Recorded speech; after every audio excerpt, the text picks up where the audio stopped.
Uzun müddətdə həkimlərə gedirsiniz. Həkimlər müayinə edirlər, amma sizdə hər hansı bir patologiya tapmırlar. Bu, bəlkə də gizli şəkildə təzahür edən qasıq yırtıqlarıdır. Son elm araşdırmaları göstərir ki, bəzi qasıq yırtıqları ultrasəs müayinəsi və ya hər hansı bir fiziki cəhətdən görünüşdə qabarıqlıq olmadan özünü biruzə verir. Bəs bu ağrıların aradan qaldırılmasında nə etmək lazımdır? Məsələ burasındadır ki, dinamik MRT nəticəsində və müəyyən müayinələr nəticəsində həmin bu yırtıqları müəyyən etmək mümkündür.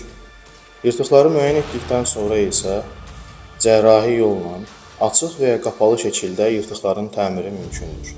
Üzərinə sonrasında həmin bu yırtıq defektlərini onardıqdan sonra, təmir etdikdən sonra meşlə möhkəmləndiririk.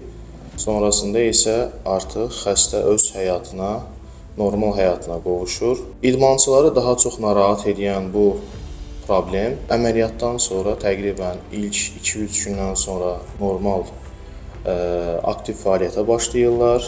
Təqribən ilk 1 aydan sonra artıq normal yüngül məşqlərə başlayırlar. 6 həftədən sonra artıq peşəkar şəkildə öz idman həyatlarına, idmançı peşəkar həyatlarına qayıda bilirlər. Bu qədər sağlamlığınızın qeydinə qalın. Medica Hospital, doğru müalicənin doğru ünvanı.